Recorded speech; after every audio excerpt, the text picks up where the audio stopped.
Magandang araw mga ka-viewpoint, no? At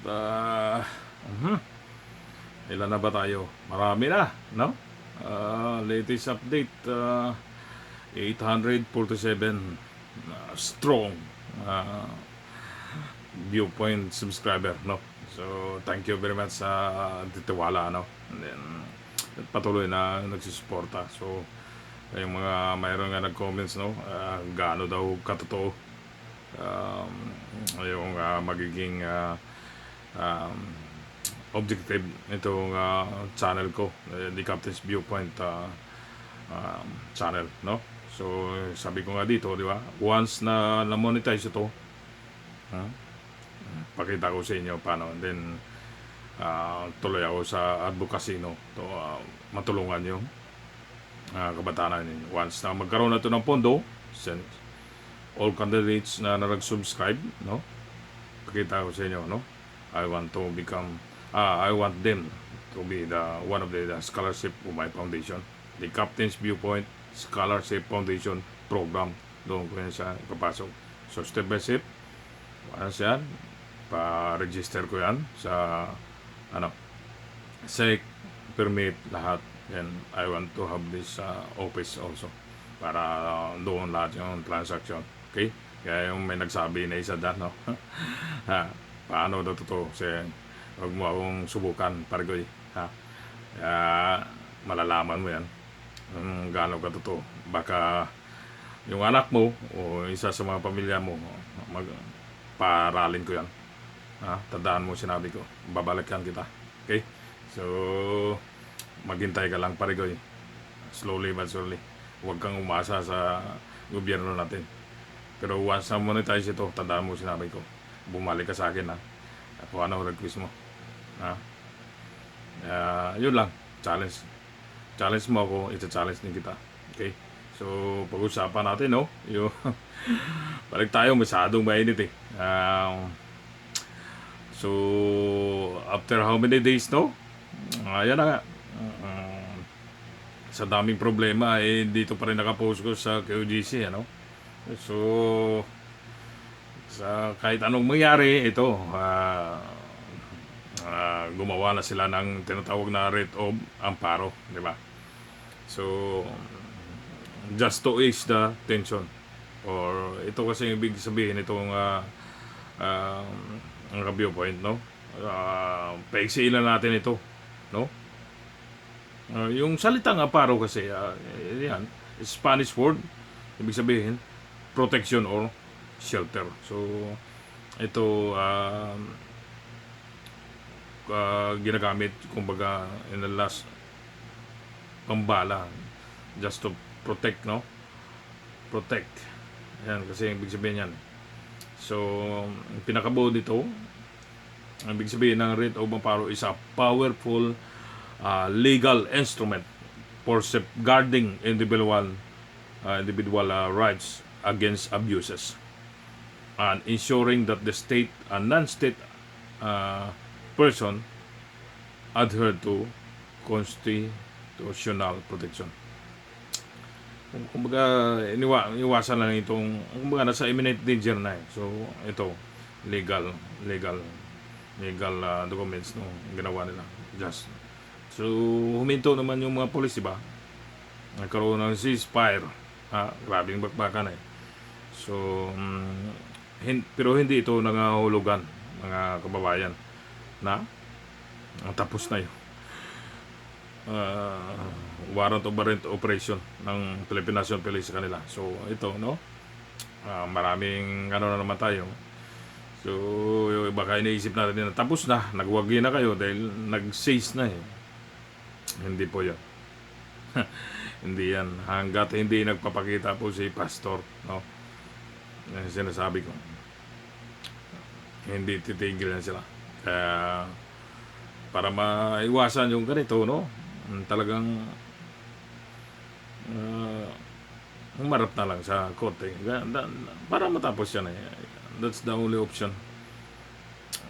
Yun lang. Kung ayaw mong, dahil marahas yung mga PNP ngayon, wala kang tiwala, so then you will proceed to Senate, no? bigyan ka ng protection. Senate, Department of Justice. Wala kang tiwala sa pulis ngayon. Sabagay, di ba? Sa nakikita nyo, masyadong mas. No, sira na yung uniforme ng pulis ngayon. Ha? So, that's the only option. That's the way para mano. Kung ayaw mo pa, so, as usual, ganun pa rin yan. Ayaw mo lumabas. Ganun pa rin. So, mayroong statement pa rin, no? Sa Manila Bulletin. Si Abalos to Manila Bulletin. Naniwala pa rin siya na nandyan pa rin si Kibuloy. Remains inside Koji Kopal. He's in there, yeah. So, iniisis niya. So, yun nga.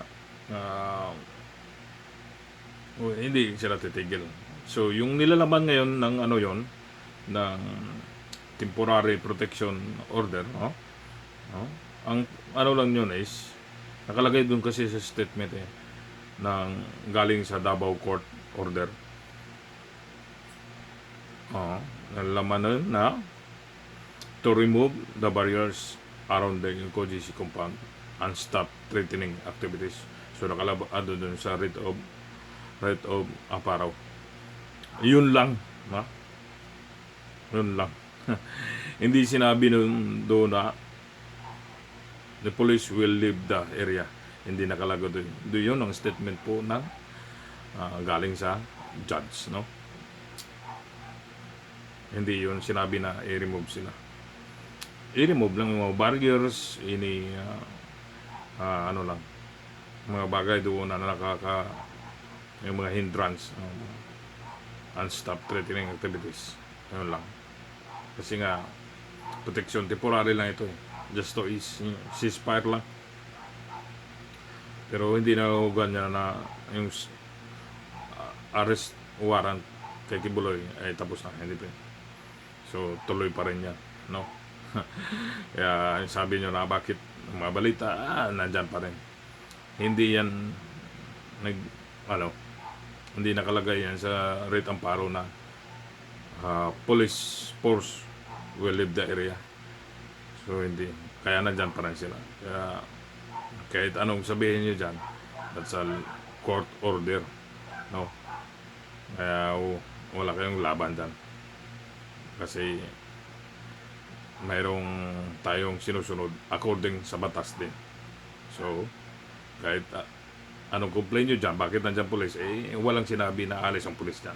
Okay? So the only option, ganun talaga. Kung magtago ka, ganito pa rin yung sitwasyon na mangyayari. So yun lang. Huwag lang mabuso, no? So, huwag lang abuso yung mga pulis natin kasi umabuso din sila.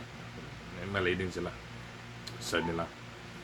Tapos ito, kung napatunayan ni DLG Secretary Abalos na nandyan siya sa para sa akin na yung isang building or yung isang building may plano yan, di ba? You can request sa engineer kung talagang nandyan. But remember, security bunkers or security tunnel, it will not reflect on the plan. Secret nga yan kasi security yan. Ginagamit lang yan. Pero sa plano, kung talagang nandyan, so para sa akin, pwede akong humingi ng kopya. Pero for my own opinion, pag may secret tunnel dyan, hindi yan ilalagay dyan. Diba? Tama ba? So, kung mayroon silang pang detection device, so nandyan, heartbeat, no? Sa daming tao dyan, may heartbeat talaga. Baka heartbeat ng daga yon, heartbeat ng palaka. Ang daming, lahat ng may buhay may heartbeat. At daming buhay dyan, daming tao dyan. Sumapil mo yung heartbeat. Underground daw So underground, baka may ahas dyan. My goodness. So, di ba?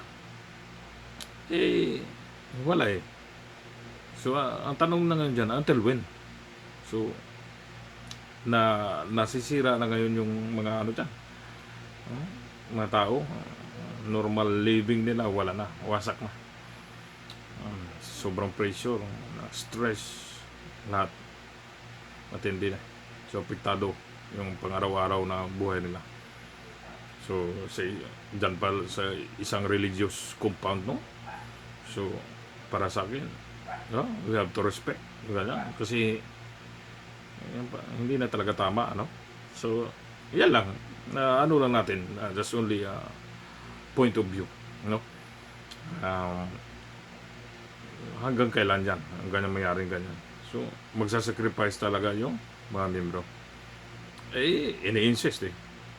Kung talagang sa building niya, ini-insist na nandyan eh. Kaso nga, walang makita eh, no? Okay, you check. Baka nandun, baka may makita ka. Para sa ikaw, janitor eh. We have to request a copy sa engineer ang plan na building. Baka may makita ka dyan, no? And then, check yung actual. Pag wala, search again, wala. Parang kalukuhan na, di ba? So, yun. Point of view na natin, no? So, pero, why you have to spend a time like this? Mas marami pang problema yung Pilipinas, no? Ang dami pa. Napakaraming problema na kailangan resolve ngayon. Umulan nga kahapon, no? Sa Manila, baha na. O, nasaan na yung flood control. Yari na naman, tayo na naman. Ay, nako, di ba? So, yun. Wala. Ganito na lang, pabalik-balik na lang. Same problem. Walang mangyari. Pero yung bulsa, tumataba nila. Okay? So, yun. Yan lang reaction natin ngayon. Marami, no? Sa yung mga tao, naramdaman na yung hirap. Then, ayun.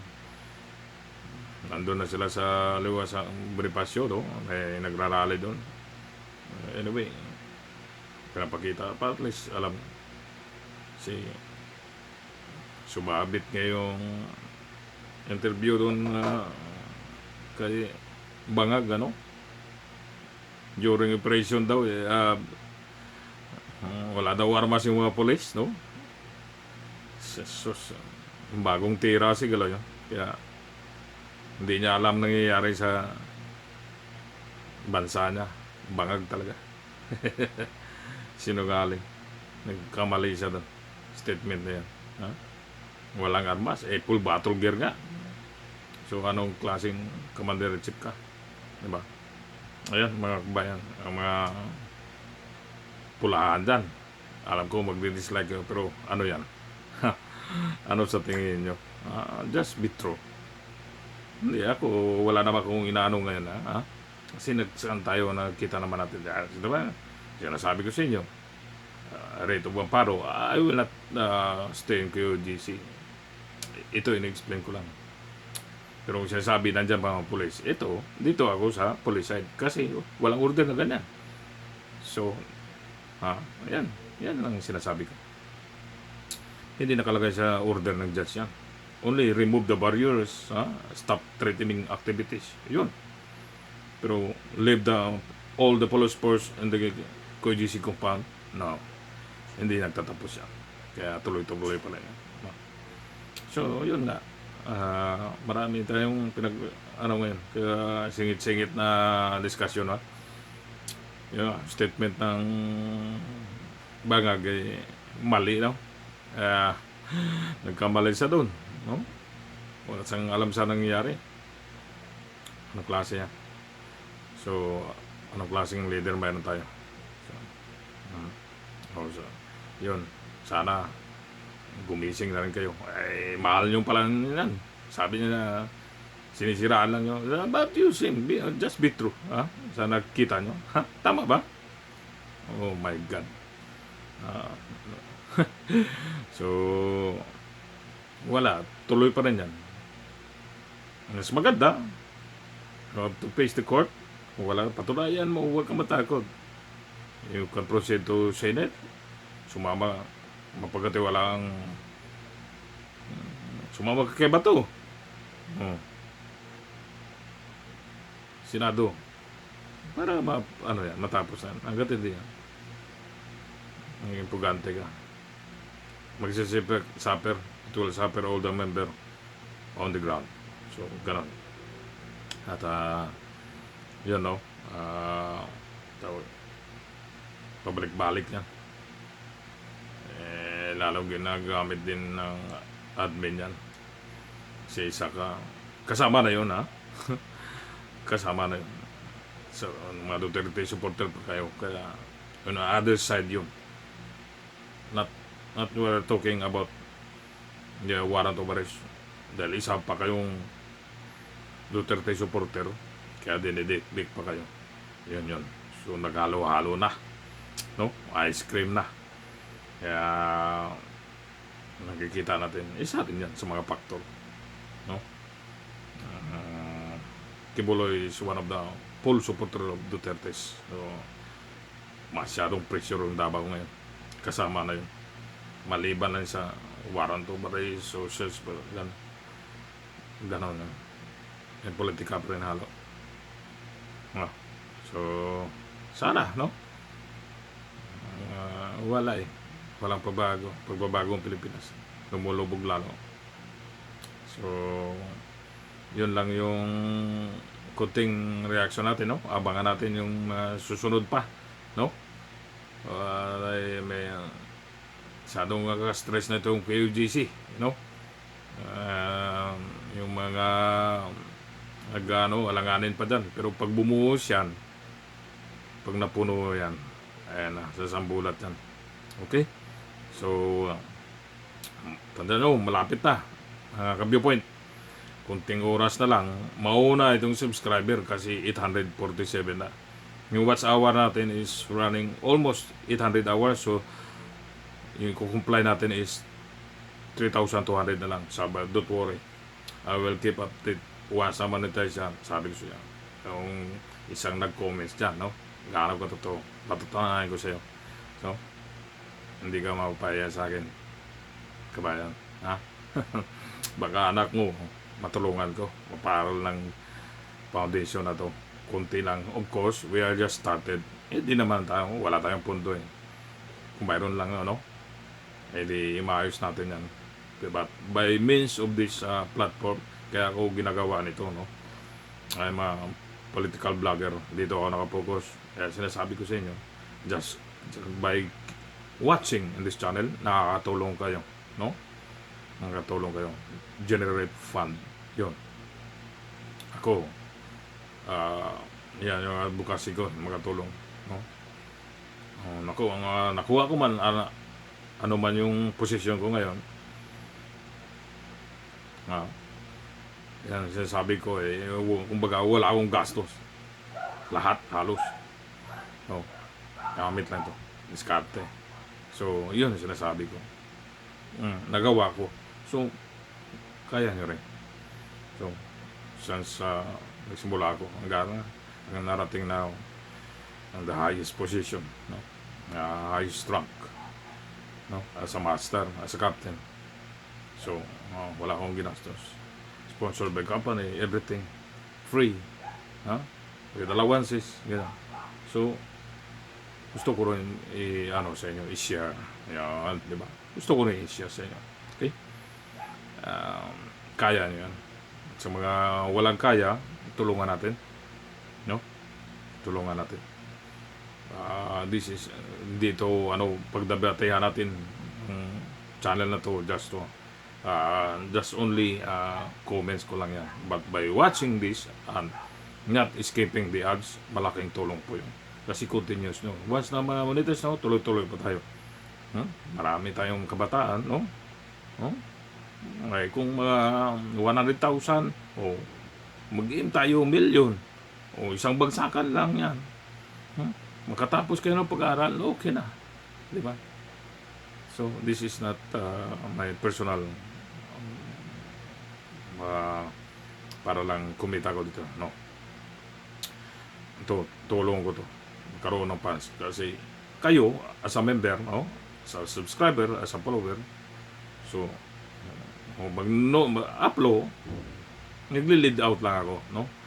I just keep blooding, and then manood kayo, karoon tayo ng fun, kita, makatulong tayo sa bigyan natin hanggang makataas po sila, ano, college level muna tayo para magbigyan natin kagad na tulong yung mga nangailangan, okay, ka-aral agad immediately. So kung ilang mga candidates yan, at least makatapos sila, so mataba yung puso natin na makatulong tayo sa mga kabataan natin na sila magiging pag-asa ng bayan natin, no? Ng maayos. We have to guide them, we have to lead them in a right way, okay, not in abuse way. Turuan natin sila ng ano, wala naman siguro magturo ng masasama sa ano, no, mga anak natin, mga pamangkin, no, sa mga friends, no, para sa magandang kinabukasan. So yun nung ano natin na to. Siguro yung mga hindi nag-comments dyan, no, pakiclick na lang yung about ng channel ko, makikita mo yun. Mayroon akong nilagay doon, no, description sa about, no, pakiread po yan, sir o ma'am. Alam ko nanonood ka, no, kindly check, read it, understand it, no, ano yun, my vision, my mission, okay. Then once I'm monetize ito, just send me a message, okay, sabihin mo, as comments, baka matulungan ko pa yung anak mo, pamangkin mo, kapatid mo, gusto mong mag-aral, okay. I assure you, ha, baka sabi niya taga-ano ka totoo, okay, patunayan ko sa iyo, I will challenge you also, ganun lang, tulungan lang tayo dito. Ako instrumento lang ako. Kasi yan yung advocacy ko. Hindi ako nagbag para mag politiko, senador. Sa akin makatulong. Okay? Ginawa ko to para magkaroon. I want to build mga bata professional. No? Gusto ko silang maging successful sa buhay by helping them. No? Not financially, but bigyan ng magandang edukasyon. You have to mold, gawin mo sila, prepare mo sila sa magandang destination. Yun ang sinasabi ko. We are not here talking about politics. Ginagamit na natin ito. Pag-usapan natin, minumulat kayo, ginag-guide kayo, kawala ka na sinong ibandis. Kaya neutral na tayo. One-sided tayo. Baka sabi nyo kasi ito yung tama eh. Kaya ito lang nakikita natin. Sa kabila mali. Kaya doon dito sa tama. No? So yun, nakikita nyo naman. So, wala tayong sinasabi na one-sided lang tayo. May pinumpa tayo sa mali, may pinumpa tayo sa tama. Ang aim lang natin ito is to generate continue. Okay? Just keep watching, don't skip the ads. Panoorin yung buong minuto na yan, no? Mas mabilis po tayo. In 20 minutes, full video, balik-balikin nyo. Kung may i-share kayo, share kayo ng ideas, just comment, pag-usapan natin. So as much I have a time, kasi back to base na naman tayo, no? In a few days, no? Balik ako sa I have a job. So, balik ako sa trabaho, but I will keep plugging, no? Labas ng bansa na naman, operation. So, tapos na yung bakasyon ko. So, in a few days. So, I'm just enjoying staying in my family right now. So, ito, masyadong trending. So, I will keep vlogging pa rin. So, okay. Salamat po sa mga nag-subscribe, no? Sana mas in a few weeks or months, no, makapag-start na tayo kasi magsisimula na nag-enroll naman mga bata, no. So, but I assure you, pag natutulungan kayo ng channel na to, doon kayo nanonood sa channel na hindi kayo tulong dito, pag subscriber ka, okay. Kaya nga gusto ko magkaroon ng office kasi doon sa transaction, di ba? Siyempre, mag-apply ko, yung anak ko, baka matulungan ko. Tingnan natin, no? Tulungan natin lahat. Oh, gusto mo maging doktor, maging piloto, maging engineer, ha? We are building professionals. Sooner, very soon. So, yan talaga yung advocacy, no? Makatulong, no? This channel is not for my personal. Kasi kayo ang nagbibigay dito ng pondo. Instrument lang ako. I am happy for my profession. Ako na yung sa akin. Akin lang, tanda, no? Makatulong ako. O yan, tawag nito, hindi natin kailangan mag-rely sa gobyerno natin. So, by means of this channel, matutulungan natin. Magtulong-tulong pa tayo. So, number 1, mahalaga yung edukasyon sa mga alanganin. Help. Kasi yung bata pa, i-ano natin. So, lahat yan, sana matulungan natin lahat. Okay? So, just keep watching and I will go update pag ma-monetize na po ito. So, thank you very much. At lagi tandaan, nanalig tayo sa taas. Para hindi tayo pabayaan lagi. And God bless us all. Thank you.